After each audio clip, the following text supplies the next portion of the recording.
యేసుక్రీస్తు నామానికి మహిమ కలుగునుగాక. కూడి వచ్చిన మీ అందరికి కూడా యేసుక్రీస్తు నామమున శుభాభివందనములు.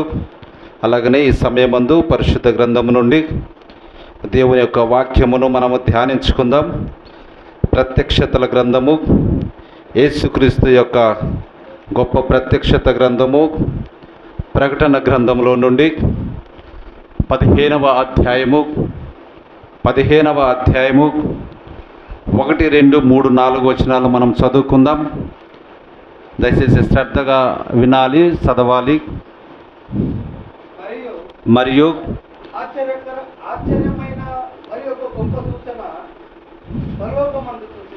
ఆశ్చర్యకరమైన మరి ఒక గొప్ప సూచన పరలోకమందు చూచితిని. అదేమనగా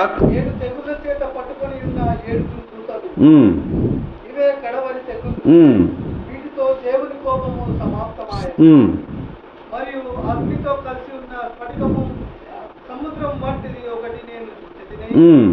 ఆ క్రూరము మృగమునకు దాని ప్రతిమలకును దాని పేరు గల సంఖ్యకును లోబడక వాటిని జయించిన వారు దేవుని వీణలు గలవారై ఆ స్ఫటికము సముద్రమునొద్ద నిలిచి ఉండేటట్టు చూచితిని.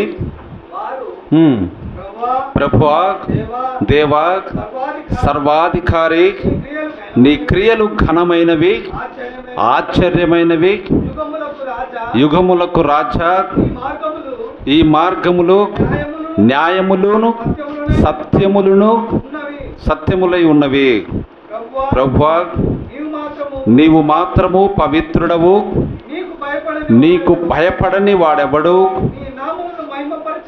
నీ నామమును మహిమ పరచని వాడెవడు, నీ న్యాయ విధులు ప్రత్యక్షపరచబడినవి కనుక జనులందరూ వచ్చి నీ సన్నిధిని నమస్కారము చేసేదరని చెప్పుచు దేవుని దాసుడగు మోసే కీర్తనయు గొర్రెపిల్ల కీర్తనయు పాడుచున్నారు. ఆమేన్. దేవుని మహిమ కలుగునుగాక. చిన్న ప్రార్థన చేసుకుందాం. సర్వశక్తుడగు దేవా, నీ మాట చేత ఈ భూమి ఆకాశమును కలగజేసిన వాడా, ఈ ఉదయము ఈ వాక్యమును గూర్చి, వాక్యమైన గొప్ప వ్యక్తిని గూర్చి మాట్లాడుటకు మేము ఇచ్చట కూడుకొని ఉన్నాము. ఇప్పుడు నీ వాక్యము ద్వారా మాతో మాట్లాడండి ప్రభువా. దాని కొరకే మేము ఇచ్చట ఉన్నాము. మేము ఒకరితో ఒకరు సహవాసం కలిగి ఉండటను ప్రేమించుచున్నాము. అయితే ప్రభువా, మాకు కావలసినది నీవే అయి ఉన్నావు. మేము వెలుపలకు వెళ్ళి ఎక్కడో ఒక చోట చెట్ల కింద కూర్చొని మరి ఒకరితో ఒకరు మాట్లాడుకోగలం. అయితే ఇక్కడ నీ దృష్టిలో దయను పొందుటకై మేము కూడి ఉన్నాము. ప్రభువా, మమ్మల్ని మీరు సంధించరా, ఈ దినమున మీరు మాతో మాట్లాడవలెనని మా హృదయంలో ఒక విత్తనమును తెరవమని మేము ప్రార్థించుచున్నాము. మరియు మేము కలిగి ఉన్న మా అవసరతములను మాకు తెలపండి. మరియు మేము మా ప్రేమను వ్యక్తపరుస్తున్నట్లు మీ యొక్క ప్రేమను మీరు మాకు వ్యక్తపరచండి తండ్రి. ఇక్కడ ఉన్న వారందరిని దీవించండి, ఆశీర్వదించండి. ఈ వినుచున్న వాక్యమును ప్రభువా మా హృదయంలో నూరంతలుగా ఫలించలాగున సహాయము చేయండి. గొప్ప పరిశుద్ధాత్ముడుగా మా మధ్యలో ఉన్నారు. ఈ వాక్యమును మీరు తీసుకొని ప్రభువా మాతో మాట్లాడమని తండ్రి నీ చేతులకు అప్పగించుకుంటూ ఈ యొక్క రంగం మీదకి మిమ్మల్ని రమ్మని ఆహ్వానం చేస్తూ ఉన్నాం తండ్రి. నువ్వు మాట్లాడితే మేము బ్రతుకుతామయ్యా. అయా, నువ్వు మౌనముగా ఉంటే మేము నిమిషంలోనూ చనిపోతామయ్యా. కాబట్టి నా తండ్రి, నీ వాక్యమని ఆహారం మాకు సంతృప్తికరముడు లాగా సహాయము చేసి ఈ దినము ప్రభువా మాతో గొప్పగా మీరు మాట్లాడమని యేసుక్రీస్తు నామమున స్తుతించడిగి ప్రార్థన చేస్తున్నాము. ఆమేన్. మనందరం కూర్చుందాం బ్రదర్స్, కూర్చుందాం సిస్టర్స్.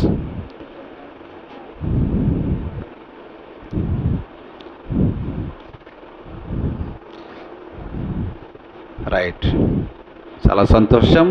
హల్లెలూయా. ఇప్పుడు చూడండి, మీరు మీ హృదయమును తెరిచెదరనియు మరియు మీరు మీ హృదయమును క్రీస్తు యొక్క దీనమైన మెల్లగా తట్టుచున్న ఆ యొక్క స్వరమును మనం గ్రహించదమనియు మనము ప్రార్థన చేస్తున్నాము. ఆమేన్. హల్లెలూయా. చదవబడిన లేఖన భాగంలో మనం ఏమని చదువుకొని ఉన్నాం? ఒకసారి చదవండి, లాస్ట్ చదవండి. దేవుని దాసుడకు ఆ, మోషేకి దానికంటే కొంచెం ముందుకు చదవండి, ఈ న్యాయ విధులు దానికంటే కొంచెం. ప్రభువా, ఆ, దేవా, ఉమ్, సర్వాధికారి, ఉమ్, నీ క్రియలు ఘనమైనవి, ఉమ్. ఆశ్చర్యమైనవి. దానికంటే ఇంకా 2 చదవండి. మరియు ఉమ్, అగ్నితో కలిసి ఉన్న స్ఫటికపు సముద్రము వంటిది ఒకటి నేను చూసితిని. ఉమ్, ఆ క్రూరము మృగమునకును దాని ప్రతిమకును దాని పేరు గల సంఖ్యకును లోబడక వాటిని జయించిన వారు వీణలు గలవారై ఉమ్. ఆ స్ఫటికపు సముద్రము వద్ద నిలిచి ఉండుటకు ఆమేన్. చాలా హల్లెలూయా. ఇప్పుడు చూడండి ఏమని మనకు పిలుస్తా ఉన్నది ఇక్కడ. ఆ క్రూర మృగమునకును దాని ప్రతిమకును దాని పేరు గల సంఖ్యకును లోబడక వాటిని జయించిన వారు. ఆమేన్. ఏంటంట? ఆ క్రూర మృగమునకును దాని ప్రతిమకును దాని పేరు గల సంఖ్యకును లోబడక వాటిని జయించిన వారు దేవుని వీణలు గలవారై ఆ స్ఫటికపు సముద్రం వద్ద నిలిచి ఉండుట చూచితిని. ఆమేన్. హల్లెలూయా. ఇక్కడ చూడండి మనం ఏం చూస్తున్నామంటే ఒక జయించిన గుంపును మనం చూస్తున్నాం. హల్లెలూయా. అది మనకు కావాల్సింది. వారు దేనిని జయించారంట? క్రూర మృగమును దాని ప్రతిమను దాని పేరు గల సంఖ్యను 3 జయించారు. ఆమేన్. హల్లెలూయా. చాలా జాగ్రత్తగా వినాలి. జయించటం అంటే మనం ఏదో ఈ లోకములో ఏదేదో చేసి జయించటము కాదు. అపవాదిని జయించటమే మనకు నిజమైన జయము. ఆమేన్. హల్లెలూయా. ఇది మీరు బాగా గుర్తుపెట్టుకోవాలి. ఎందుకంటే పౌలు భక్తుడు ఒక మాట మనతో మాట్లాడుతూ ఉన్నాడు.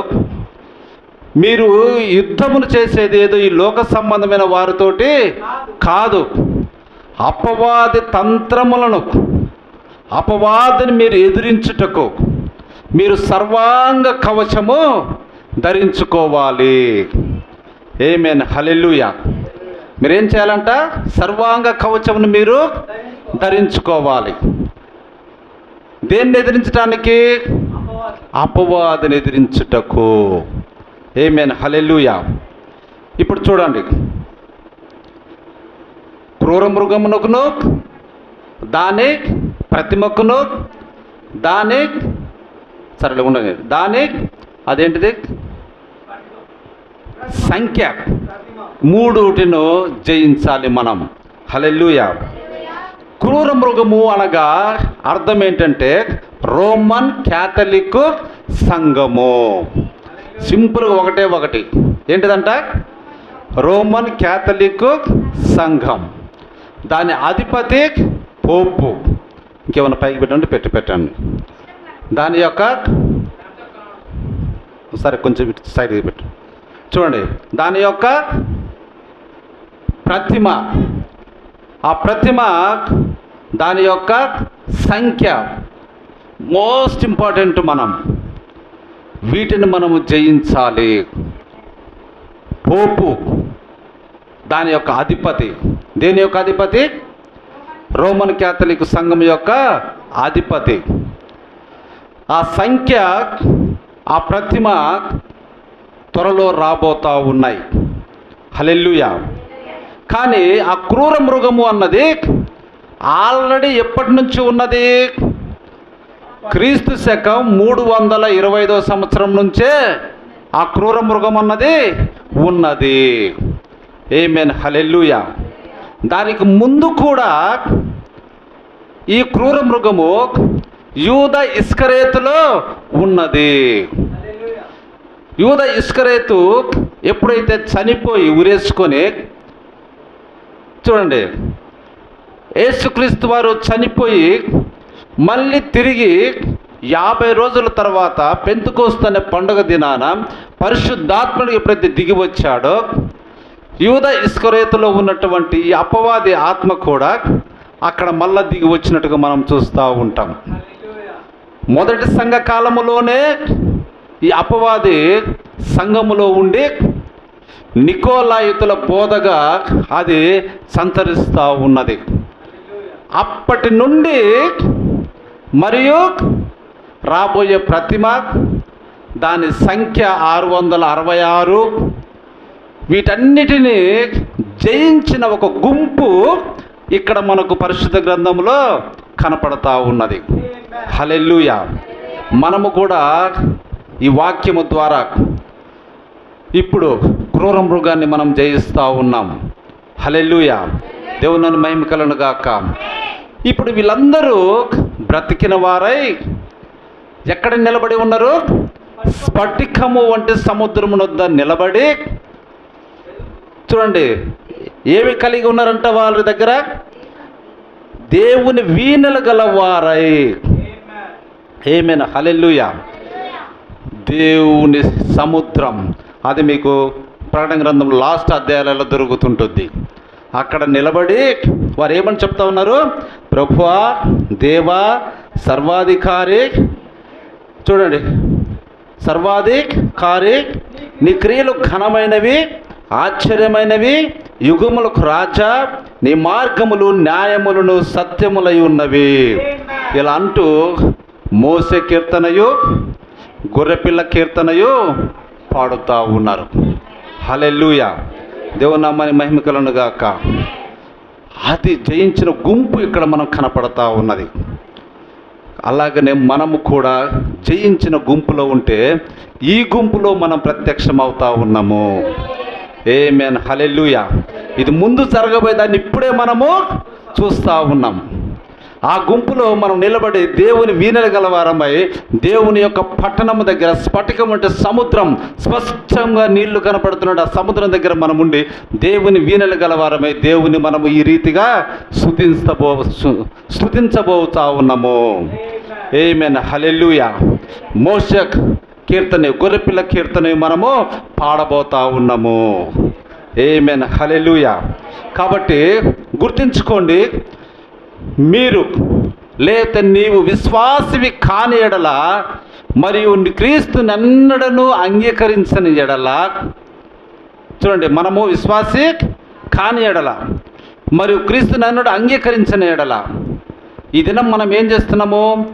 ఆ తట్టుట నీ హృదయమునొద్దకు వచ్చినప్పుడు నీవు దానిని స్వీకరించిన ఎడల అది నీకు జీవమునకు ద్వారమై ఉండును. ఆమేన్. హల్లెలూయా. ఒకవేళ ఇక్కడ ఎవరన్నా విశ్వాసి కాని ఎడల, క్రీస్తుని అన్నట్టు అంగీకరించలేదనుకో, ఇప్పుడు ఈ వాక్యము నీ హృదయం వద్దకు వచ్చి ఏం చేస్తూ ఉన్నది? తట్టుతూ ఉన్నది. బాగా గుర్తుపెట్టుకోవాలి చెప్పే పాఠాన్ని. అలా తట్టుచున్నప్పుడు నీవు కానీ దాన్ని స్వీకరిస్తే అదేమవుతుంది? జీవమునకు ద్వారమై ఉన్నది. ఆమేన్. హల్లెలూయా. దానిని నిరాకరించుట మరణమై ఉన్నది. ఆ యొక్క తట్టినప్పుడు హృదయములోనికి దేవుని వాక్యంను తీసుకున్న మనల్ని ఎక్కడ చూస్తూ ఉన్నాము? స్ఫటికపు సముద్రమునొద్ద. ఆమేన్. హల్లెలూయా. అలా తట్టినప్పుడు దేవుని వాక్యాన్ని స్వీకరించిన వారు ఎక్కడ ఉన్నారు? అప్పటికి నరకములో వారు ఉన్నారు, అగ్నిగుండములో వారు ఉన్నారు. హల్లెలూయా. దేవుని మహిమ కలుగును గాక. కాబట్టి దానిని నిరాకరించుట మరణమై ఉన్నది. ఆమేన్. హల్లెలూయా.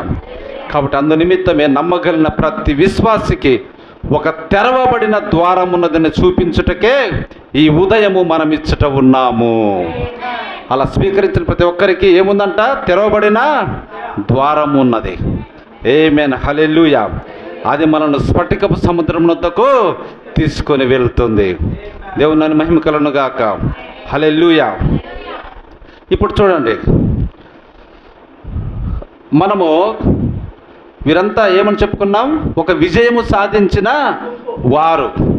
జాగ్రత్త వినాలి. ఒక విజయము సాధించిన గుంపు. హల్లెలూయా. దేవుని మహిమ కలుగును గాక. ఆ ఆంగ్ల భాషలో మనం విజయమును విక్టరీ అని మనం పిలుస్తాం. అంతేనా? ఇంగ్లీష్ భాషలో మనం విజయాన్ని ఏమని పిలుస్తాము? విక్టరీ. దానికి సింబల్గా మనం ఎక్కువగా ఏమని చెప్తా ఉంటాము, ఇలా చూపిస్తూ ఉంటారు. ఎందుకంటే విక్టరీకి ఫస్ట్ వి అనే అక్షరము వస్తుంది కాబట్టి. హల్లెలూయా. చూడండి, ఈ విక్టరీ అనే పదము గొప్ప పదమని నేను తలంచుచున్నాను. ఆమేన్. హల్లెలూయా. గొప్ప పదం అంట విక్టరీ అన్నది.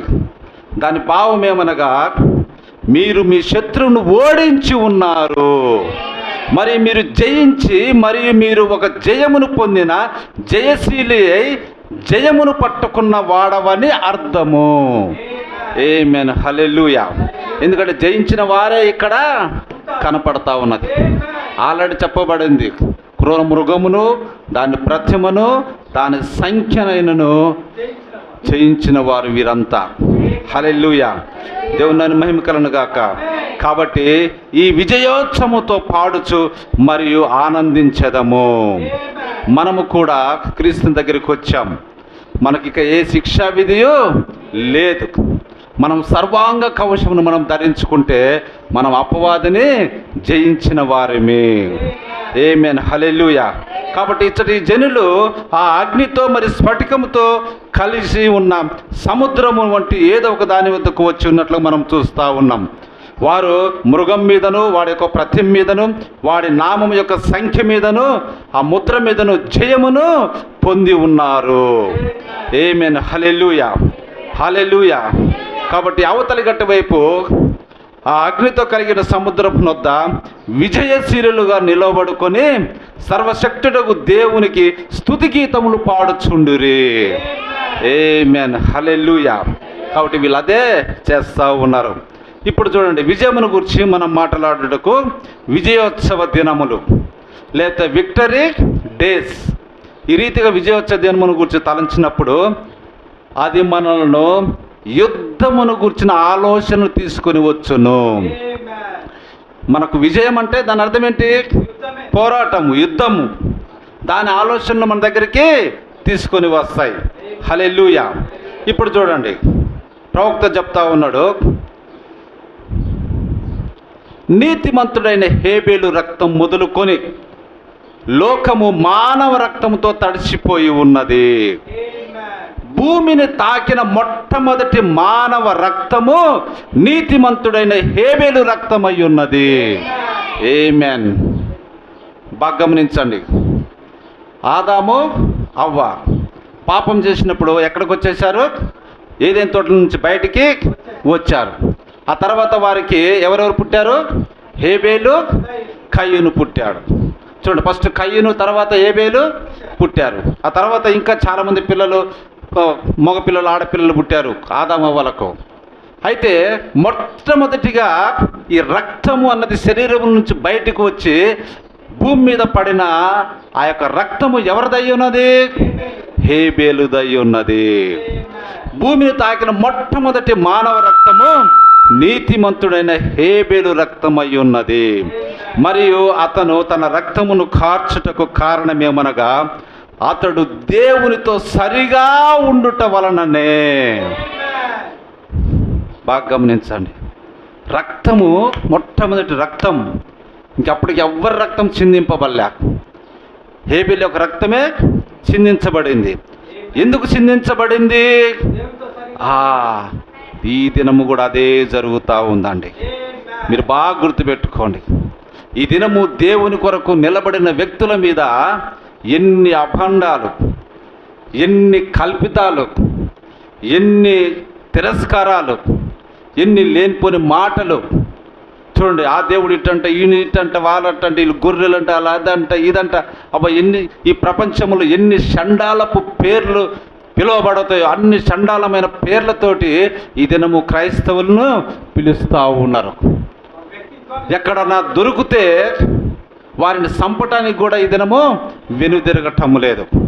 అలాగే అనేకులను ఎప్పటి నుంచి చంపుకుంటూ వచ్చారు? క్రీస్తు శకం 325 సంవత్సరం నుంచే చంపుకుంటూ వచ్చారు. ఇంకనూ ఆ యొక్క వధ పరంపర అన్నది ఇంకా కొనసాగుతూనే ఉన్నది.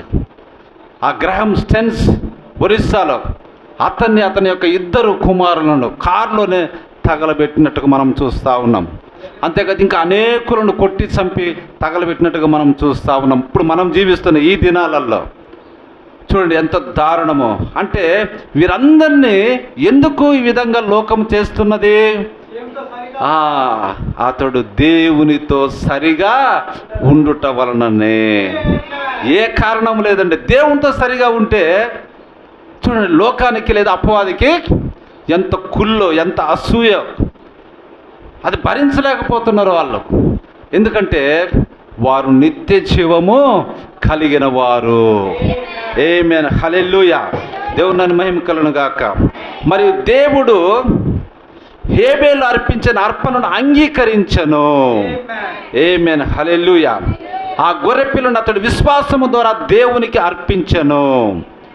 అది మరియు అతని యొక్క అసూయ సహోదరుడు అతని పట్ల అసూయ గలవాడైనందున నీతిమంతుడిని హేబేలును చంపివేశను. అది కయ్యూనుకు ఎందుకు చంపాల్సి వచ్చింది? అసూయ. ఏంటిదంట? అసూయ. ఎందుకంటే హేబేలు అర్పించిన అర్పణను ఏం చేశాడు? దేవుడు అంగీకరించాడు. ఇప్పుడు అదే సమస్య ఈ దినం కూడా. మనం ఏం చెప్తున్నాము? నీ అర్పణ దేవునికి అంగీకరించబడే విధంగా ఉండాలి. కానీ నువ్వు అర్పించే అర్పణ హేబేలు వలె ఉన్నది. నువ్వు రాయికి, రప్పకు, చెట్టుకు, జీవం లేని వాటికి నువ్వు అర్పిస్తా ఉన్నావు. కానీ నువ్వు జీవం గల దేవునికి నీ అర్పణను అర్పించినట్లయితే నీవు అంగీకరించబడతావు. అలా కాకుండా ఈ లోక సంబంధమైన ఆకాశ నక్షత్ర సమూహములకు నువ్వు మ్రొక్కినట్లయితే ఆ అర్పణ అన్నది అంగీకరించబడదు.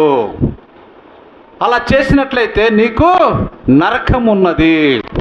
కానీ ఆ అర్పణ అంగీకరించబడే విధంగా నువ్వు యేసుక్రీస్తును ఆయనను స్వీకరించినట్లయితే నీకు జీవం ఉన్నది అని ఈ దినం మనం చెప్తుంటే, కయ్యూను ఏ విధంగా అయితే అసూయపడ్డాడో సేమ్ ఈ దినము కూడా లోకము అసూయపడతా ఉన్నది. యేసుక్రీస్తుని నమ్ముకుంటేనే పరలోకమా? యేసుక్రీస్తుని నమ్ముకుంటేనే నిత్య జీవమా? యేసుక్రీస్తుని నమ్ముకుంటేనే అదేమంటాము స్వర్గమా? మిగతా వారిని దేవుళ్ళు కాదా? మేము కొలిసేవి ఏమై ఉన్నవి అంటే ఇక్కడనే సమస్య అన్నది వస్తూ ఉన్నది. నా అర్పణ నువ్వు ఎందుకు అంగీకరించలే అని ప్రభువుని అడగాల్సిన దానికి ఇతను ఏం చేశాడు? అసూయపడి అర్పణను అంగీకరించినటువంటి ఆ వ్యక్తిని అసూయతోటి చంపినట్టుగా మనం చూస్తూ ఉన్నాం. అక్కడికి ప్రభు అంటా ఉన్నాడు, కయ్యూను నీ యొక్క అర్పణ సరి అయినదైతే నేను అంగీకరించేవాడిని. నీవేళ నీ ముఖాన్ని చిన్నబుచ్చుకున్నావు.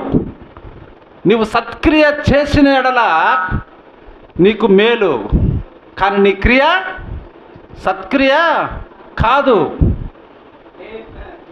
ఇప్పుడు వీళ్ళు అదే అంటుర్రు, నువ్వు చేసేది సత్క్రియ కాదురా.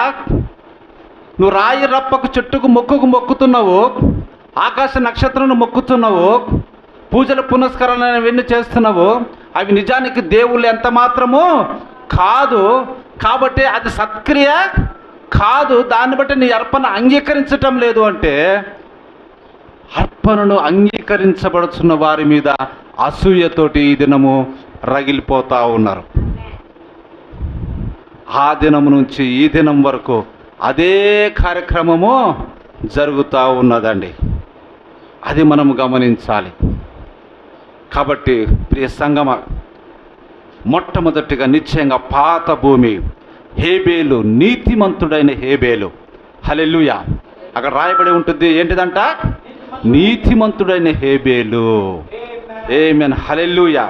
ఈ దినము కూడా క్రీస్తును అంగీకరించిన ప్రతి ఒక్కరు, క్రీస్తునందు విశ్వాసం ఉంచిన ప్రతి ఒక్కరిని దేవుడు నీతిమంతులుగా తీరుస్తూ ఉన్నాడు. ఆ నీతిమంతులను ఈ దినము అసూయపరులైనటువంటి ఈ కయ్యూను లాంటి మనస్తత్వం కలిగిన అపవాది కుమారులు చంపివేస్తూ ఉన్నారు. రక్తమును భూమిని తడుపుతూ ఉన్నారు. కేవలం దేని కొరకు? అసూయతోటి. ఆ కారణం బట్టే భూమిపైన సమస్త మానవాళి యొక్క రక్తము ఒలికించబడుటకు కారణమైనది. అప్పటి నుండి అది జరుగుతుంది. ప్రపంచం అంతటా మానవ రక్తముతో నిండెను. దానికి ఒక కారణము కలదు. ఈ మానవ రక్తము చిందింపబడుటకు ఒక కారణము ఉండి ఉన్నది. మరియు దానికి గల మొదటి కారణము అసూయనే అని మనము కనుగొంటిమి. మొట్టమొదటిది ఏంటంట? అసూయ. ఇద్దరి మధ్యలో ఫస్ట్ ఎక్కడ శత్రుత్వం వస్తుంది? కొట్టుకున్నగాడు ఇంకోటి కదా. మొట్టమొదటిగా ఎందుకు ప్రారంభమైంది ఇది అంటే అసూయతోటే. దేనికి వస్తుంది ఇద్దరి మధ్యలో శత్రుత్వం? ఎందుకు వస్తుంది? ఫస్ట్ అసూయ. ఆమెను చూసి లేదా అతన్ని చూసి ఓర్వ లేకుంటే కదా అసూయ. ఇంకా అక్కడ నుంచే ఏమొస్తాయి? కక్షలు, కార్పణ్యాలు, తగులాటలు, కొట్టుకోటాలు, సంపబట్టాల వరకు వెళ్తూ ఉంటాయి. కాబట్టి అసూయతో నిండి ఈ దినము ఆ విధంగా ఉంది. సర్వలోకమునికి వెళ్ళి సర్వ సృష్టికి సువార్తను ప్రకటించుడి. నమ్మి బాప్తిసం పొందినవాడు రక్షింపబడును, నమ్మని వారికి శిక్ష విధింపబడును. ఇది సత్క్రియ. ఈ సత్క్రియను ప్రకటించే వారిని చూచి వారు నమ్మటం లేదు. పైగా శిక్ష మాకుందా? ఏంటంట? శిక్ష మాకుందా అని అసూయ అక్కడి నుంచే ప్రారంభమవుతా ఉన్నది. చూడండి, ఈ దినము అదే హేబేలు యొక్క అర్పణను దేవుడు అంగీకరించినందున హేబేలు పట్ల కయ్యూను అసూయ గలవాడై ఉండెను. ఒక్కటే ఒక కారణం అండి, మరేమి లేదు. దేవుడు తన అర్పణను అంగీకరించాడు, ఈ అర్పణను అంగీకరించలే. హల్లెలూయా. ఎందుకంటే హెబ్రీయులకు రాసిన పత్రికలో 11వ అధ్యాయం మనకేం చెప్తుందంటే, హేబేలు కయ్యూను కంటే మరి శ్రేష్టమైన బలిని దేవునికి అర్పించను. ఏంటిదంట? మరీ శ్రేష్టమైన, కయ్యూను కంటే మరి శ్రేష్టమైన బలిని దేవునికి అర్పించను. మరి మేము శ్రేష్టమైన బలిని దేవునికి అర్పిస్తున్నాం. జీవం గల దేవునికి మేము శ్రేష్టమైన బలిని అర్పిస్తున్నాం. కానీ మీరు శ్రేష్టమైన బలిని నువ్వు బలిని అర్పిస్తున్నావు, కానీ అది శ్రేష్టమైనది కాదు. ఎందుకంటే అతను ఏం తెచ్చాడు? పూలు, పండ్లు, భూ పంట, కాయలు అవన్నీ తీసుకొని వచ్చాడు. కానీ హేబేలుకు ఏమని తెలిసింది? రక్తము చిందించాలి అనే ప్రత్యక్షత ఆయనకు ఉన్నది. కాబట్టి అతను ఏం చేశాడు? గొర్రెపిల్లను తీసుకొని వచ్చాడు. ఈ దినం మీరు చూడండి, కొన్ని పండగలలో ఆ యొక్క సహోదరులు ఏం చేస్తూ ఉన్నారు? శాకాంబరి దేవి అని ఏవో చెప్పి మొత్తం ఏం చేస్తారు? ఆ యొక్క కూరగాయలతోటే అలంకరణ చేస్తారు, పుష్పాలంకరణ అవన్నీ చేస్తూ ఉంటారు. అదేంటిది? శ్రేష్టమైన బలి కాదు. ఆమేన్, హల్లెలూయా. అదండి, అది శ్రేష్టమైనది కాదు. వాళ్ళు ఏమనుకుంటారు? ఇది శ్రేష్టమైనది అనుకుంటారు. కానీ శ్రేష్టమైనది ఏంటిది? ప్రత్యక్షత ద్వారా, దేవుడు బయలుపరచుట ద్వారా రక్తము చిందించబడదే పాపానికి క్షమాపణ. అది నన్ను ముక్తి మార్గంలోకి తీసుకువెళ్తుంది, అది నన్ను మోక్ష మార్గంలో తీసుకుని వెళ్తుంది, అది నన్ను అదేంటిది స్వర్గంలోనికి తీసుకుని వెళ్తుందని గుర్తెరిగేటట్టుగా దేవుడే ఆ వ్యక్తికి ప్రత్యక్షతను అనుగ్రహిస్తూ ఉన్నాడు. అలా ప్రత్యక్షతను అనుగ్రహించబట్టే మనము గొర్రెపిల్లైనటువంటి యేసుక్రీస్తు యొక్క రక్తమును అంగీకరించాము, దాన్ని మనం ఆపాదించుకుంటా ఉన్నాం. ఆ గొర్రెపిల్ల నా కొరకే చనిపోయింది. హల్లెలూయా. నా యొక్క పాపం అంతటిని తీసివేయడానికి యేసుక్రీస్తు ఒక గొర్రెపిల్లగా వచ్చిన ప్రత్యక్షతను మనము పొందుకొని ఉన్నాము. అదే చెప్తుంటే అవతల వాడికి ఏమవుతా ఉన్నది? అసూయ. నీది శ్రేష్టమైన బలి కాదు. నీకంటే క్రైస్తవులు అర్పించే బలి ఎటువంటిదంట? శ్రేష్టమైనది. అది దేవుడు అంగీకరించిన బలి. దేవుడు దాని గురించి సాక్ష్యం ఇచ్చను. దీనిని బట్టి కయ్యూనుకు ఏమొస్తా ఉంది? అసూయ. ఏలయనగా కయ్యూని యొక్క అర్పణ నిరాకరించబడెను, మరి హేబేలు అర్పణ అంగీకరించబడెను. అది మనం అదే చెప్తున్నాం. ఈ దినము దేవుని దాసులుగా దేవుడు పంపిన ఆ యొక్క 5 పరిచర్యలు, అపోస్తులు, ప్రవక్తలు, సువార్థికులు, కాపరులు, బోధకులు సంఘంలోనికి వెళ్ళి, సమాజంలోనికి, ప్రపంచమంతటికి వెళ్ళి సువార్తను చెప్తా ఉన్నారు. ఏమని చెప్తా ఉన్నారు? నీ అర్పణ సరైనది కాదు. నీవు అర్పించే ఆ అర్పణను తీసుకొని ఆ దేవతలు అనేవి సరైనవి కాదు. నువ్వు జీవము గల దేవునికి నువ్వు అర్పణ అర్పించాలి. అదేదో పూలు, పండ్లు, పలహారాలు, నైవేద్యాలు, యజ్ఞ యాగాదులు కాదు, కానీ నీ హృదయములో మార్పు నుండి క్రీస్తు యొక్క బలియాగమును నీవు అంగీకరించాలి. క్రీస్తు నా కొరకు చనిపోయాడు, క్రీస్తు నా కొరకు మరణించాడు, తిరిగి 3వ దినాన పునరుద్ధానుడయ్యాడు అని నీ నోటితో ఒప్పుకొని హృదయంలో విశ్వసించాలి. అప్పుడు అది సరైన అర్పణ, శ్రేష్టమైన అర్పణ. అది నిన్ను ఎక్కడ తీసుకెళ్తుంది? సముద్రపు స్ఫటికం లాంటి సముద్రపు నొద్దకు తీసుకొని వెళ్తుంది. ఆమేన్, హల్లెలూయా. అప్పుడు నువ్వు దేవుని వీణలు గలవారివై నిలబడి ఏం చేస్తావు? ఆ వీణతోటి ఓ దేవుని నామాన్ని కీర్తిస్తున్నట్టుగా, ఆయన్ను కొనియాడుతున్నట్టుగా స్తుతి యాగములను చెల్లిస్తూ ఉన్నావు. గొర్రెపిల్ల యొక్క కీర్తన, మోసే యొక్క కీర్తన నీవు పాడుతూ ఉంటావు. హల్లెలూయా. అది చెప్తుంటే నీకు ఇప్పుడు ఈ దినం ఏమైనది? అసూయ అయి ఉన్నది. అయితే హేబేలు దానిని శ్వాసము ద్వారా చేశాను. ఆమేన్, హల్లెలూయా. దేవుని మహిమ కలుగును గాక. చూడండి, దేవుడు ఆయన నిజంగా దేవుడు కాబట్టి ప్రతి మానవ మాత్రునిపై ఆసక్తిని కలిగి ఉన్నాడు. దేవుడు ఎటువంటి వాడంట? నిజమైన దేవుడు. కాబట్టి ప్రతి మానవునిపై ఆసక్తి కలిగి ఉన్నాడు. ఎందుకనగా అదంతయు ఆయన సృష్టించి ఉన్నది. మరియు ఆయన పిల్లలపై ఆసక్తిని కలిగి ఉన్నాడు. ఆయన వృద్ధులపైన, మరి మధ్య వయస్కుల పైన, మరియు చిన్న పిల్లల మీద ఆయన ఆసక్తి కలిగి ఉన్నాడు. అంతేకాదు, ఆయన నలుపని లేదు, తెలుపని లేదు, ఎరుపని లేదు, ఏ రంగుతో వ్యక్తులు ఉన్న వారందరిని మీద ఆయన ఆసక్తి కలిగి ఉన్నాడు. ఆమేన్, హల్లెలూయా. ఆయన అందరిపై శ్రద్ధ కలిగి ఉన్నాడు. ఆయన కేవలం యూదులకు మాత్రమే ఆసక్తి కలిగి ఉండటం కాదు, కానీ పసుపు రంగు జాతి, నల్ల రంగు జాతి, శ్వేత జాతి, అది ఏదైనా అన్నిటి మీద ఆయన ఆసక్తి కలిగి ఉన్నాడు.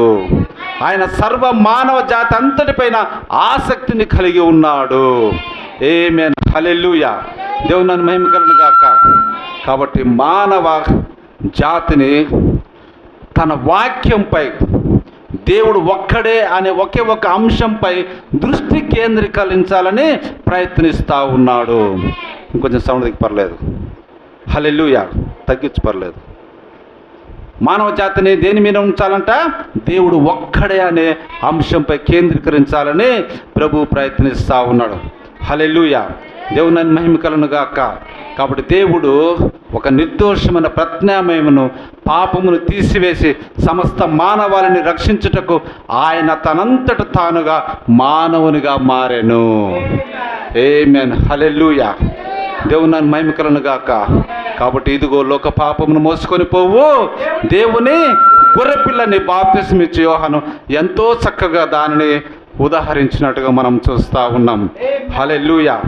దేవుని మహిమ కలుగును గాక. కాబట్టి ప్రతి క్రైస్తవుడు ప్రతి దినము ఒక యుద్ధమును చేయును. ఏంటిదంట? ప్రతి దినము మనకు ఎట్లా ఉందంట? ఒక యుద్ధమే. మనము మనలోని తప్పుల మధ్య స్థిరముగా, సరిగ్గా అప్పుడే ఒక యుద్ధ పరిస్థితిని కలిగి ఉందము. మన యొక్క మనసులో ఒక తప్పు, ఒక ఒప్పు అన్నది ఏం చేస్తూ ఉంటాయి? యుద్ధం చేస్తూనే ఉంటాయి. కాబట్టి క్రైస్తవునికి ప్రతి దినము కూడా ఒక యుద్ధ దినమే. ఆమేన్, హల్లెలూయా. దాన్ని మనం పొందగలమా? మనం ఏం చేయవలను? మనం లోకములు సాగిలపడవలన? మన ఆలోచనలు ఇట్లనే ఉంటాయా? ఇవన్నీ రకరకాలుగా మనం ఏం చేస్తామో మనసులో తప్పుల మధ్య యుద్ధము జరుగుతూనే ఉంటుందంట. హల్లెలూయా. అయితే మనం ఏం చేస్తున్నామంటే దేవుడు చెప్పినట్టుగా నీవు ఈ దినమున చూసిన ఐగుప్తులను తిరిగి మరి అన్నడు వారిని చూడవు.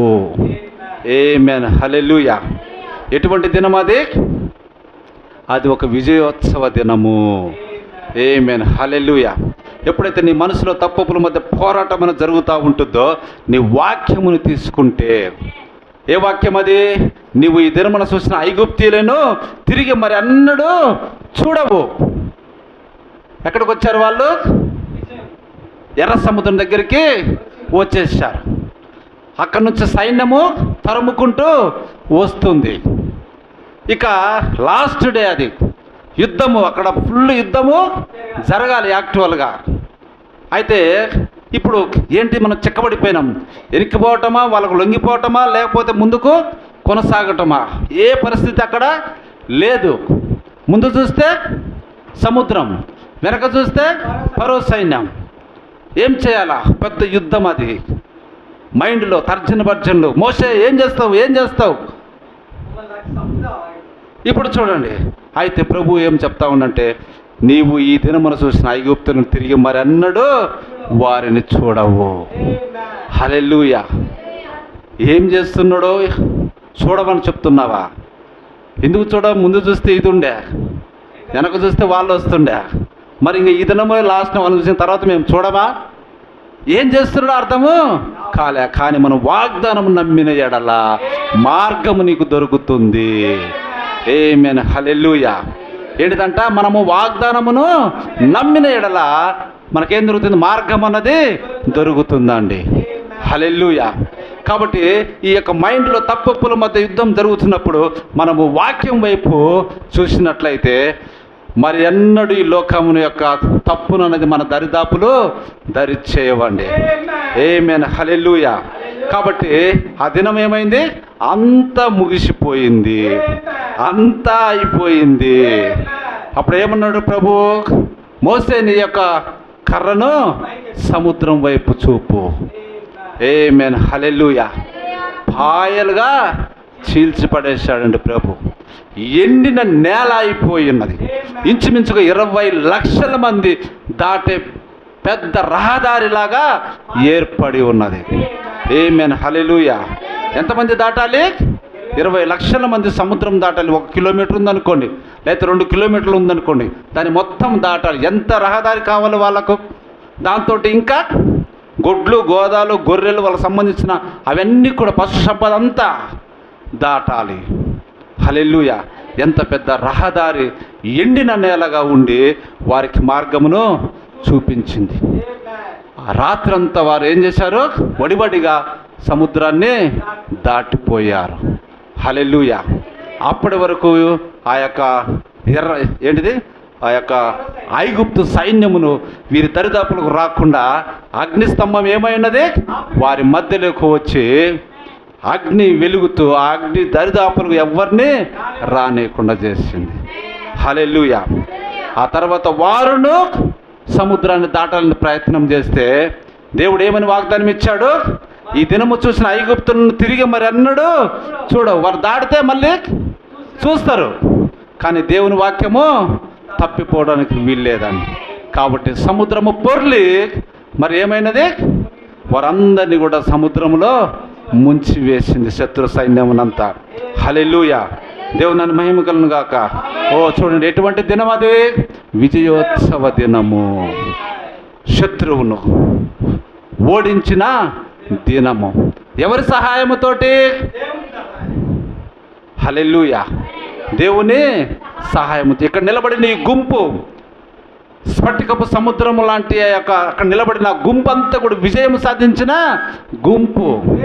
మొదటి సంఘకాలం నుంచి 7వ సంఘకాలం వరకు. హల్లెలూయా. వారందరూ యూదులు మరియు అన్యులు కలిసి ఏక సంఘము కూడిన గుంపు ఇక్కడ కనపడతా ఉన్నది. దేన్ని జయించారంట?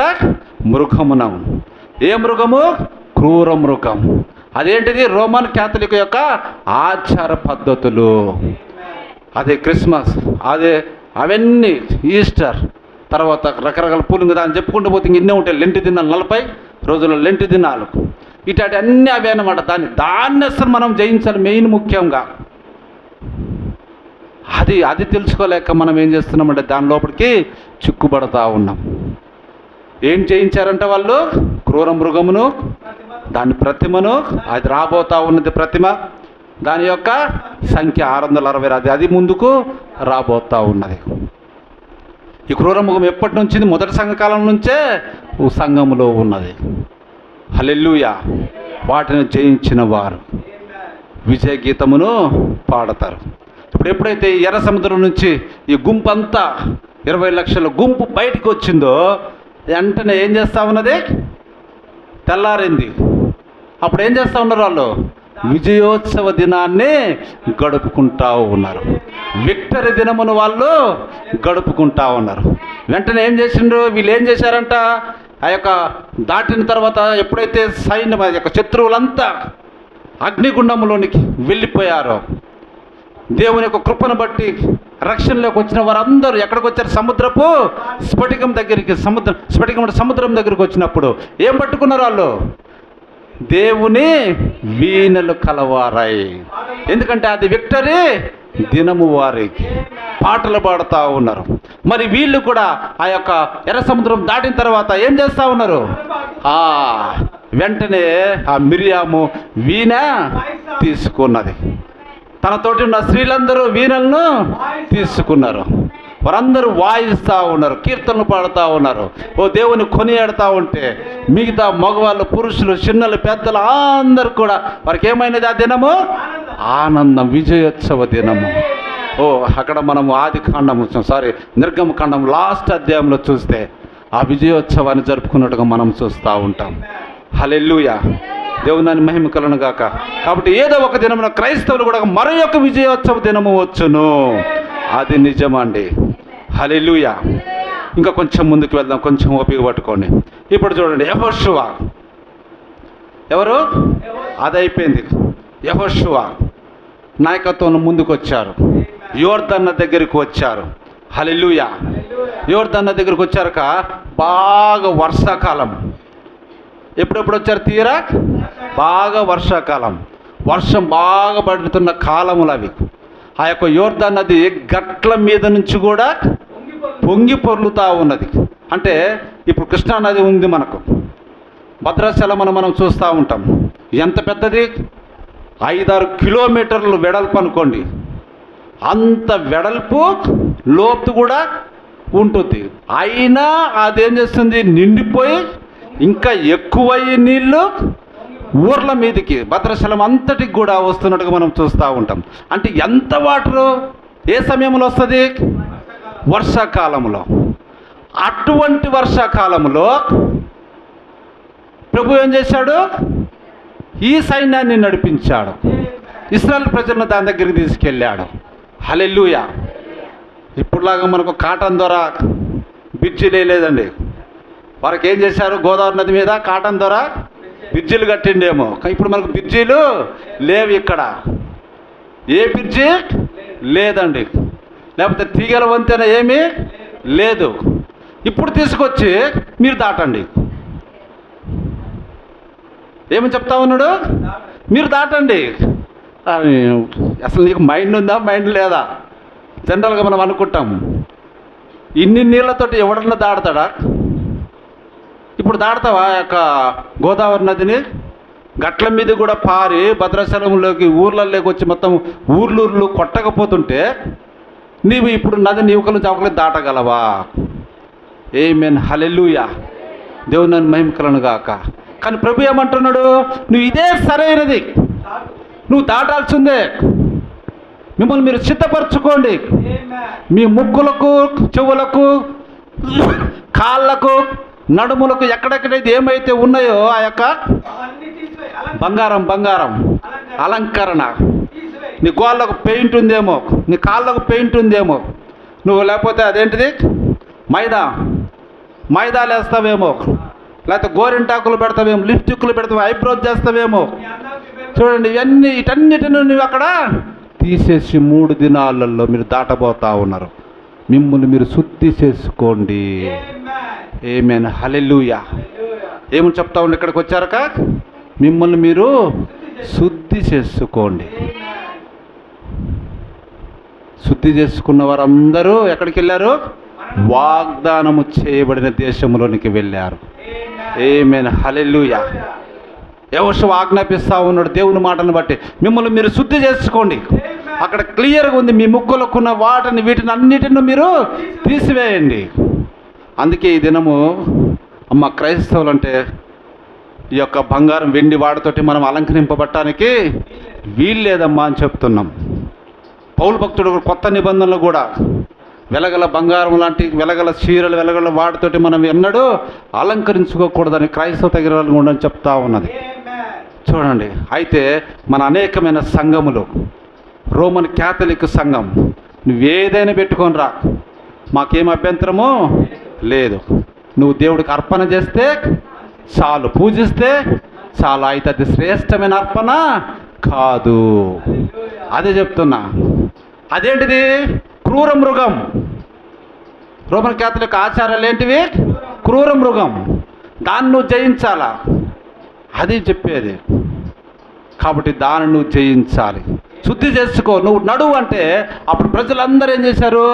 వాటన్నిటిని తీసుకుని తమ్ము శుద్ధిపరుచుకొని ఇంత గొప్పగా ప్రవాహం చేస్తున్న ఈ యొక్క యోర్దాన్ నదిని ఎట్లా దాడతాం చూద్దాం ఏం జరుగుతుందని సిద్ధమై ఉన్నారు. ఏమైనారు? వారంతా సిద్ధమైనారు. అప్పుడు చెప్తున్నాడు, యాజకులారా మీరు పైకి లేయండి. లేచారు. ప్రభువా ఏం చేయాలి? యెహోషువ ఏం చేయాలి? మందస్సాన్ని పైకెత్తుకోండి. ఆమేన్, హల్లెలూయా. ఏం చేశాడు?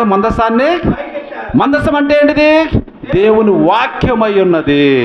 కాబట్టి మీరు ఆ యొక్క వాగ్దానం చేయబడిన దేశములోనికి ప్రవేశించి ఈ యొక్క స్ఫటికము లాంటి సముద్రమునొద్ద నువ్వు ఈ గుంపులో ఉండి వీణలు పెట్టుకొని దేవుని నువ్వు స్తుతించాలంటే నువ్వేమెత్తాలి? మందసమని వాక్యము నువ్వు ఎత్తుకోవాలి. ఆమేన్, హల్లెలూయా. అంటే వాక్యం ఏం చెప్తుందో దాని ప్రకారం నీవు చేయాలి, జీవించాలి. ఆమేన్, హల్లెలూయా. రోమన్ క్యాథలిక్ ఆచారాలు నువ్వు చేయడానికి వీలు లేదండి. క్రూర మృగమును వారు జయించారు, దాని ప్రతిమను వారు జయించారు, దాని సంఖ్యను వారు జయించిన వారిని ఇక్కడ రాయబడి ఉంది మర్మముగా. ఆమేన్, హల్లెలూయా. కాబట్టి వారు సిద్ధపడి ఉన్నారు. యాజకులు దేవుని మందస్సాన్ని ఎత్తుకున్నారు. యాజకులు ముందు నడుస్తారు. నీళ్లను వారి పాదములు తాకంగానే నీకు దారి ఏర్పడుతుంది. ఉధృతంగా ప్రవహిస్తుంటే ఏ కట్ట కడతావు? ఇంకా సముద్రములో ప్రవాహం ఉండదు. మీరు బాగా గమనించండి, సముద్రంలో ప్రవాహము ఉండదు, నిన్ను తోసుకుపోయేది ఉండదు. అలలు ఉంటాయి కానీ నది అట్లా కాదు కదా. ప్రవహిస్తున్న నది, ఉధృతంగా ప్రవహిస్తున్న నది, అది నిన్నేం చేస్తుంది? ఎత్తి కొట్టుకొని వెళ్ళిపోతూనే ఉంటుంది. అది ఎట్లా ఆగుతుంది? అది అతీతమైన శక్తి. దేవుని యొక్క అతీతమైన శక్తిని మనము నమ్మి ఉండాలి. ఆయన ఉన్నాడనియు, ఆయనను ప్రేమించే వారికి సకలమైన దయచేయువాడనియు మనము నమ్మవలెను. ఎందుకంటే దేవుని మనము కల్లారా వాక్య రూపమును మనం చూస్తున్నాం, కానీ మనిషి రూపంలో మనం ఇప్పుడు చూడటంలే. కానీ ఒక దినాన్ని ఆయన ఉన్న రీతిగా మనం చూడబోతా ఉన్నాము. ఆమేన్, హల్లెలూయా.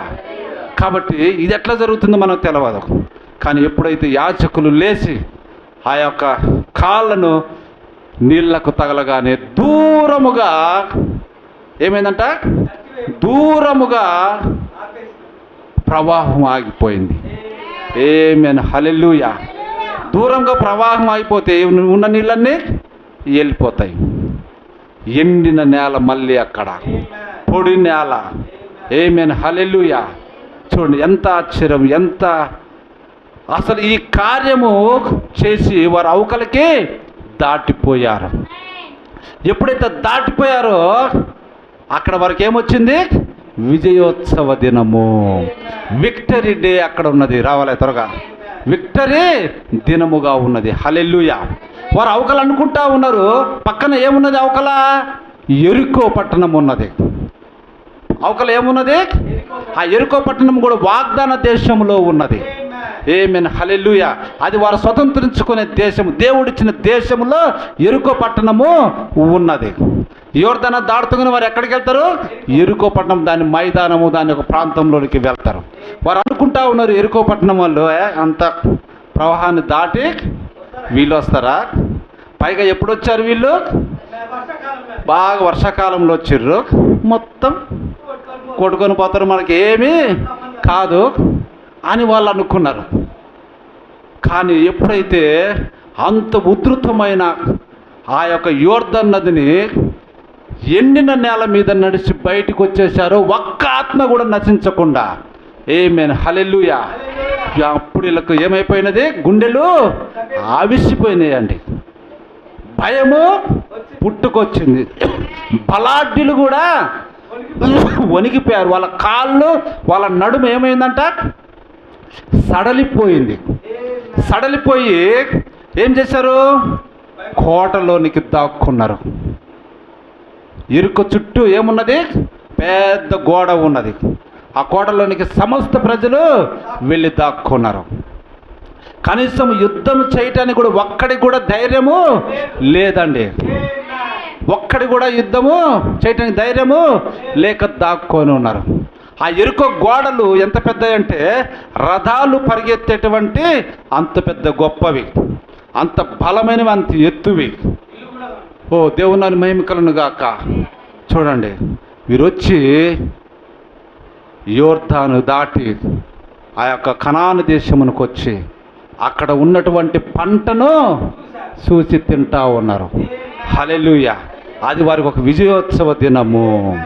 మన్నా ఆగిపోయింది. పరలోకం నుండి వచ్చి కురిసే మన్నా ఆగిపోయి కొత్త పంటను వాళ్ళు, లేదా కనాను యొక్క పంటను వాళ్ళు తింటా ఉన్నారు. ఎంత ఆనందమో చూడండి, ఎంత విజయోత్సవమో చూడండి. హల్లెలూయా. దేవుని మహిమ కలుగును గాక. ఆ విజయోత్సవం తర్వాత యెరికో దగ్గరికి వాళ్ళు వచ్చారు. యెరికో దగ్గరికి వచ్చారు. చుట్టూ ఏమున్నది? బలమైన గోడలు. ఎవ్వడు కంటికి కనపట్టములే. ప్రభువా ఇప్పుడు ఏం చేయాలి? వాళ్ళు అనుకున్నారు ఈ దాటి రాలేరు, అందరు కూడా ప్రవాహానికి కొట్టుకొని పోతారు అనుకున్నారు. కానీ వీళ్ళు ఎప్పుడైతే వచ్చారో గుండెలు అవిసిపోయి వారి యొక్క యుద్ధ నైపుణ్యం అంతా కూడా మర్చిపోయినట్టుగా పిరికి వారైపోయారు. భయం వారిని పట్టుకున్నది. హల్లెలూయా. ఇప్పుడు చూడండి, అక్కడికి వచ్చారు బలమైన గోడలు. ఏం చేయాలి? ప్రభు మళ్ళీ చెప్తా ఉన్నాడు, మార్గం చూపిస్తూ ఉన్నాడు. ఒకరోజు తిరుగు చుట్టూ, రెండో రోజు తిరుగు, మూడో రోజు తిరుగు, నాలుగో రోజు తిరుగు, ఐదో రోజు తిరుగు, ఆరో రోజు తిరుగు. తిరిగిర్రు వచ్చి వాళ్ళ పాలెములు ఉంటారు, తిరిగిర్రు వచ్చి వాళ్ళ పాలెములో ఉంటారు.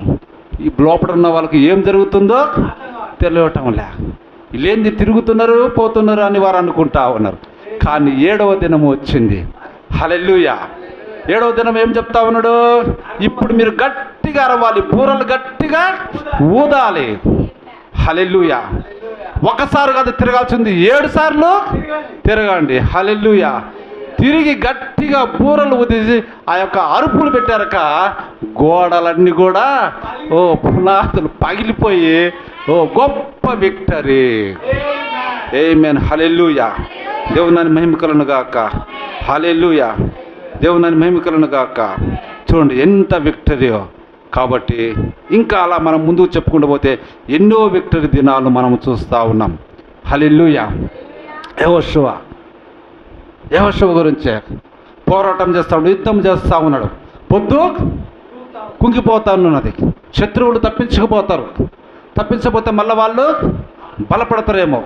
చిక్కిన సైన్యాన్ని ఎంత మాత్రమో వదలకూడదు. ప్రభు చెప్పిన ఆజ్ఞ అది. హల్లెలూయా. ఇప్పుడు తనకు అవసరం అయి ఉన్నది. ఈ విజయాన్ని నేను ఎట్లనే కానీ ఈ దినమే ముగించాలి, ఈ విజయాన్ని నేను పొందుకోవాలి. ఎందుకంటే ప్రభు నాకు వాగ్దానము చేశాడు, నీకు మోసకు తోడై ఉన్నట్లు నీకును తోడై ఉంటాను, నీ ముందర నీ కాలములు ఎవడు నీకు ఎదురు నిలవలేడు. హల్లెలూయా. అప్పుడు పైకి చూశాడు, సూర్యుడా నువ్వు అక్కడ ఆగిము, చంద్రుడా నువ్వు అక్కడనే ఆగిపోయి, సమయం నాకు కావాలి. గొప్ప విజయోత్సవ దినము. ఆమేన్ హల్లెలూయా. అబ్రహామును మీరు తీసుకోండి, 25 సంవత్సరాలు కుమారుడి కోసం కనిపెట్టుకొని ఉన్నాడు. రానే వచ్చింది ఒకరోజు ఆ యొక్క విజయోత్సవ దినం. ప్రభు దర్శించాడు, మీదటికి ఇదే టయానికి నీకు కుమారుడు కలుగుతాడు. హల్లెలూయా. గొప్ప ఇస్సాకు ఉద్భవించను. పాలు విడిచిన రోజు అతను ఏం చేశాడు? గొప్ప విజయోత్సవ దినాన్ని చేశాడు. గొప్ప విందును అబ్రహాము చేసినట్టుగా మనం చూస్తూ ఉన్నాం. హల్లెలూయా. అదే కుమారుణ్ణి 14-16 సంవత్సరాల వయసులో దేవుడు చెప్తా ఉండు, అబ్రహాము నీ కుమారుణ్ణి తీసుకొని మోరియా పర్వతం దగ్గరికి వచ్చి అక్కడ అతన్ని బలి ఇచ్చేసేయి. సరే ప్రభు అని చెప్పేసి తీసుకొని వెళ్ళాడు. మోరియా పర్వతం మీద ఇస్సాకును పండబెట్టేసి బలిని అర్పించాడు. హల్లెలూయా. ఓ మృతుల నుండి మళ్ళీ సజీవుడిగా బ్రతికినట్టుగా తన కుమారుణ్ణి ప్రభు మళ్ళీ అతనికి ఇచ్చాడు. ఒక గొప్ప విజయోత్సవ దినము. ఆమేన్. హల్లెలూయా. దేవుని నన్ను మహిమ కలుగును గాక. ఇంకా చూడండి, ఆ తర్వాత మనం చూస్తే ఎందరో, సంసోన్, ఇంకా బారాకు, గిద్యోను, ఇట్లా చెప్పుకుంటూ పోతే అనేకులకు ఏమున్నదంట? విజయోత్సవ దినము. ఆమేన్. హల్లెలూయా. ఓ దావీదుకు గొప్ప విజయోత్సవ దినం. అంతేకాదు ఆయన కూడా, సౌలు కూడా ఎన్నో విజయోత్సవ దినాలు ఉన్నాయి. హల్లెలూయా. ఇప్పుడు చూడండి, మనం ఇంకొకరి దగ్గరికి వద్దాం. గొప్ప ఆ యొక్క విజయోత్సవ దినం ఎట్లా ఉంటుందంటే, అతను యోబు. హల్లెలూయా. ఎంత కష్టము, ఎంత నష్టం వచ్చినా ప్రభు కొరకు నిలబడి ఉన్నప్పుడు దేవుని యొక్క సర్వ దర్శనాన్ని ఆయన చూసినట్టుగా ఉంటా ఉంది. కోల్పోయిన దానికంటే తిరిగి డబల్ అతను పొందుకొని గొప్ప విజయోత్సవ దినాన్ని జరుపుకున్నట్టుగా మనము చూస్తూ ఉంటాం. హల్లెలూయా. దేవుని నన్ను మహిమ కలుగును గాక. ఇంకొంచెం ముందుకు వెళ్దాం. ఆది అపోస్తలులు భయపడి మేడగదిలో దాక్కొని ఉన్నారు. అయితే ఎప్పుడైతే ఆ దినము వచ్చిందో, పరిశుద్ధాత్ముడు బలమైన గాలి, బలమైన అగ్ని జ్వాలలుగా వారి మీద వారినప్పుడు ఆ యొక్క బద్దలు చేసుకునే ఆ యొక్క తలుపు గోడలను బద్దలు చేసుకున్నారు. బయటికి వచ్చి దేవుని యొక్క సువార్తను గొప్పగా ప్రకటించి 3000 మందిని ఆ దినము బాప్తిసం ఇచ్చినట్టుగా మనం చూస్తూ ఉన్నాం. అది వారికి గొప్ప విజయోత్సవ దినమై ఉన్నది. ఆమేన్. హల్లెలూయా. హల్లెలూయా. కాబట్టి ఆయన మీ పైన నమ్మకమును కలిగి ఉన్నాడు. ప్రతిదీ మనకు తప్పుగా జరిగినట్లు కనపడవచ్చు. దేవుని కార్యాలు ఎట్లుంటాయి? ఏంది ఇట్లా ఉన్నది అన్నట్టుగా ప్రతిదీ మనకు, మన ఆలోచనకు తప్పుగా జరిగినట్లుగా అనిపించవచ్చు. దేవుడు మీకు ఒక పరీక్షను ఇచ్చుచున్నాడు. హల్లెలూయా. ఇదేంటి? అబ్రహాము చెప్పాడు, నిన్ను జనములకు తండ్రిగా చేస్తా, నీలో నుండి అనేక జనములు వస్తాయి అన్నాడు. మరి నాకున్న ఒక్కగానొక్క కుమారుని బలి ఇవ్వమంటున్నాడు. ఇదేదో సరిగా లేదే, ఇదే తప్పుగా ఉందే అన్నట్లుగా అనిపించవచ్చు. కానీ దేవుడు మీకు ఒక పరీక్షను ఇస్తా ఉన్నాడు. ఇదేంది? తీసుకొచ్చి ఎర్ర సముద్రం దగ్గరికి వచ్చాడు. వెనక వాళ్ళని చూశారు, ఇదేదో తప్పుగా ఉందే. ఇదేంది? ఫుల్గా వర్షాలు పడుతున్న సమయంలో యోర్దాను దగ్గరికి వచ్చి మమ్మల్ని దాటమంటున్నాడు. ఇదేదో తప్పుగా ఉందే. ఇదేంటి? నేను రోజు ఉదయం నా కుమారుల కొరకు, నా కుమార్తెల కొరకు, నా కొరకు బలిని అర్పిస్తూ ఉన్నానే అని యోబు అనుకుంటా ఉన్నాడు. మరి ఇదేంది? ఉన్నట్టు నా కుమారులు చంపబడరు, నా కుమార్తెలు చంపబడరు, నా ఆస్తి అంతా పరుల పాలైపోయినది, ఇదేదో తప్పుగా ఉన్నట్లుందే అనిపించవచ్చు. కానీ దేవుడు మీకు ఒక పరీక్షను ఇచ్చుచున్నాడు. ఆయన మీపై నమ్మకమును కలిగి ఉన్నాడు. మిమ్మల్ని లాలించవలసిన పని ఆయనకు లేదు. ఆమేన్. హల్లెలూయా. చూడండి, మిమ్మల్ని లాలించవలసిన పని ఆయనకు లేదు. నీవు ఒక పరిశోధపు మొక్కవు కాదు, ఒక సంకర జాతి వాడవు కాదు, నీవు ఒక నిజమైన క్రైస్తవుడివి. నీవు ఏమి చేయదు వారిని చూచుటకు దేవుడు ఒక పరీక్షను నీకు పెట్టుచున్నాడు. ఆమేన్. హల్లెలూయా. నువ్వేం చేస్తావు ఇటువంటి పరిస్థితుల్లో వస్తే? మందస్థాన్ని ఎత్తుకుంటావా, లేదా లోకాన్ని నువ్వు ఎత్తుకుంటావా? ఏం చేస్తావు నువ్వు అని దేవుడు పరీక్ష మనకు పెడతా ఉన్నాడు. అబ్రహాం ఏం చేస్తాడు? నా మాట మీద నిలబడతాడా? నా వాగ్దానం నమ్ముతాడా? నమ్మడా? యోబు ఏం చేస్తాడు? నన్ను సేవిస్తా ఉన్నాడు. నా పట్ల నమ్మకము కలిగి ఉన్నాడు. ఇప్పుడు ఇదంతా తీసివేస్తే అతను నన్ను నమ్ముతాడు, నన్ను విడిచిపెడతాడా? విడిచిపెట్ట ఏం చేస్తాడో చూస్తా. అటువంటి పరీక్షలే మనకు కూడా వస్తున్నప్పుడు పేతురు ఇట్లా చెప్తా ఉండే, ఈ అగ్ని పరీక్షలో వీటిని ఆనందముగా ఎంచుడి. ఆమేన్, హల్లెలూయా. దాని తర్వాత నీకేమొస్తుంది? విక్టరీ డే, విజయోత్సవ దినం. అవి మీకు బంగారం కంటే అధికముగా ప్రశస్తమైనవి. కాబట్టి అగ్ని వంటి పరీక్షలు ఎన్ని వచ్చినా మనం ఏం చేయాలంట? శ్రేష్టకరముగా వాటిని ఎంచుకోవాలి, ఆనందముగా వాటిని మనం ఎంచుకోవాలి. ఆమేన్, హల్లెలూయా, హల్లెలూయా. ఇంకా యాకోబు వలె ఆ విజయాన్ని పొందుకునేంత వరకు దేవునితో మనము పెనుగులాడాలి. ఆ విజయాన్ని పొందుకున్నప్పుడే మనం దేవుణ్ణి వదలాలండి. హల్లెలూయా. నన్ను దీవించితేనే కానీ నిన్ను నేను వదిలిపెట్టను. హల్లెలూయా. దేవుని మహిమ కలుగును గాక. కాబట్టి మనం పోరాడి యుద్ధమును గెలుచుటకు మరియు లోక కార్యమును జయించుటకు ఇదే సమయమై ఉన్నది. ఆమేన్, హల్లెలూయా. మరి ఇక ఎటువంటి పోరాటం తర్వాత ఉండదండి. ఈ సమయంలోనే మనం పోరాడి ఏం చేయాలి? విజయము సాధించాలి. అలా సాధించాలంటే ఏం చెప్తా ఉంటే, నాకు వేరే మీరేమీ చేయలేరు, సాధించలేరు.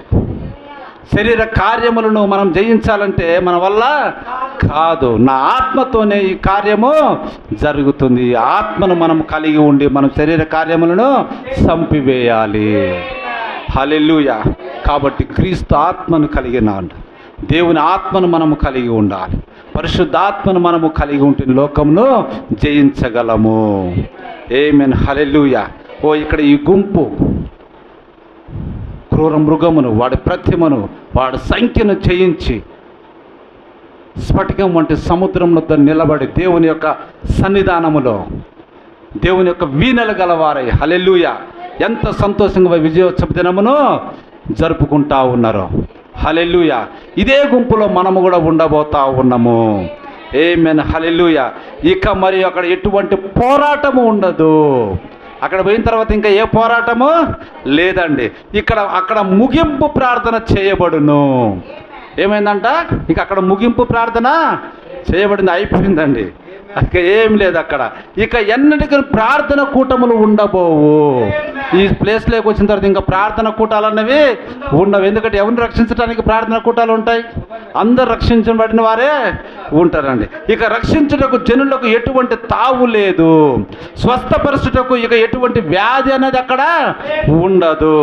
మరియు అదంతయు గొప్ప మహిమకరమగు కార్యముగా ఉండును. ఈ గుంపుకంతా ఎట్లా ఉందంట? గొప్ప మహిమకరమైన కార్యముగా ఉన్నది. ఆమేన్, హల్లెలూయా. కాబట్టి ఆ వీణలు తీసుకొని గొర్రెపిల్ల కీర్తనయు, మోసే కీర్తనయు మనము పాడే ఆ గుంపులో ఉండాలంటే మనము ఈ దినమే మన యుద్ధమును ముగించాలండి. దేవుని యొక్క ఆత్మ సహాయంతో మనం యుద్ధము జయించాలి. దేనిని మనం జయించాలి? రోమన్ క్యాథలిక్ యొక్క సంఘపు ఆచారములు, అవన్నీ దాని పిల్లల యొక్క ఆచారములు, మెథడిస్టు, పెంతుకోస్తు, ఇంకా బాప్టిస్టు, ఇంకా రకరకాల సంఘాలు ప్రభురాత్రి భోజనాన్ని పగలే ఆ యొక్క చిన్న చిన్న ముక్కలుగా తీసుకొని మనకు ఆదివారం రాగానే, మొదటి ఆదివారం రాగానే ఇస్తూ ఉంటారు. ద్రాక్షను చిన్న చిన్న వాటిని ఏమంటారు? పాత్రలు లాంటి పోషిస్తూ ఉంటారు. ఇది కూడా రోమన్ క్యాథలిక్ ఆచారం. దాన్ని మనం జయించాలి, దాన్ని స్వీకరించకూడదు మనం. చూడండి, వీటిని జయించాలి మెయిన్. ఇలా జయించిన వారు ఎక్కడ ఉన్నారంట? దేవుని యొక్క సన్నిధానములో, ఆ యొక్క పరలోక పట్టణములో, స్ఫటికము లాంటి సముద్రపు వద్ద రాజవీధులు బంగారముతో ఉంటాయండి. హల్లెలూయా.